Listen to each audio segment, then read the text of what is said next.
19শে জানুয়ারি থেকে 27শে জানুয়ারি এটা হচ্ছে গুপ্ত নবরাত্রি পড়ছে।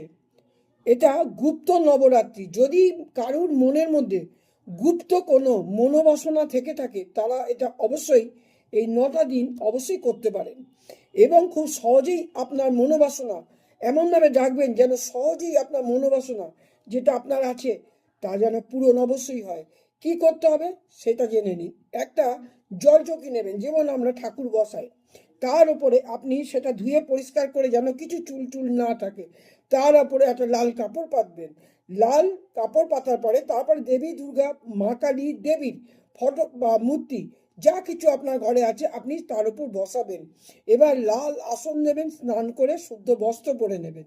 এবার আপনি লাল কাপড় পরেও করতে পারেন, হলুদ কাপড় পরেও করতে পারেন, আপনার যে ধরনের কাপড় আছে সেটা পরিষ্কার হওয়া চাই। সেটা বসে আপনি এই দেবীকে যা কিছু দেওয়ার মিষ্টান্ন বা কোনো ফল দিয়ে আপনি দেবীকে তো অবশ্যই কিছু দেবেন, জল দিয়ে দেবীকে ভোগ দেবেন। এবারে আপনি একটা কাপড়ের উপরে আপনি আসন, লাল আসনের উপরে অবশ্যই বসবেন। লাল আসনের মধ্যে বসে আপনি এই মনোবাসনাটা অবশ্যই করবেন। কি করবেন? প্রথমে কি করবেন, আপনি ডান দিকে রাখবেন হচ্ছে ঘিয়ের প্রদীপ। ঘিয়ের একটা প্রদীপ দেবেন ডান দিকে, আপনার ডান দিকে।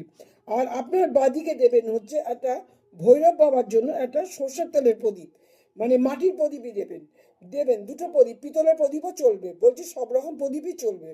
এটা এবারে রাখবেন, একটা ডান দিকে দেবেন ঘিয়ের প্রদীপ, বাম দিকে দেবেন হচ্ছে ভৈরব বাবার নামে হচ্ছে সর্ষের তেলের প্রদীপ। এবারে আপনি রুদ্রাক্ষের মালা বা জপের মালা যে কোনো নেবেন, নিয়ে আপনি 108 বার এই মন্ত্রটা দিনের বেলা, এই 108 বার আপনি রাত্রিবেলা যখন সময় পাবেন 9টা দিন অবশ্যই আপনাকে করে যেতে হবে। এই মন্ত্রটা এই মন্ত্রটা আপনাকে বলতে হবে। মন্ত্রটা আমি লিখে দেব। সর্ববাধা বিনির্মুক্ত ধন ধান্য সুতান্বিত মনুষ্য মাতৃপ্রসাদেন ভবিষ্যতি ন সংশয়। এই মন্ত্রটা যদি আপনি 108 বার করে বলবেন, ভিডিওটা যারা করবেন শেয়ার করে নেবেন এবং সেটা লিখে নেবেন, আমি লিখে দেবো, লিখে নেবেন কাগজে। কাগজে লিখে নিয়ে সেটা দেখে দেখে 108 বার করে, দিনের বেলা 108 বার, রাতে 108 বার, যে কোনো বড় বড় মনোবাসনা, গুপ্ত মনোবাসনা আপনার অবশ্যই পূর্ণ হবে, লোককে বলবেন না।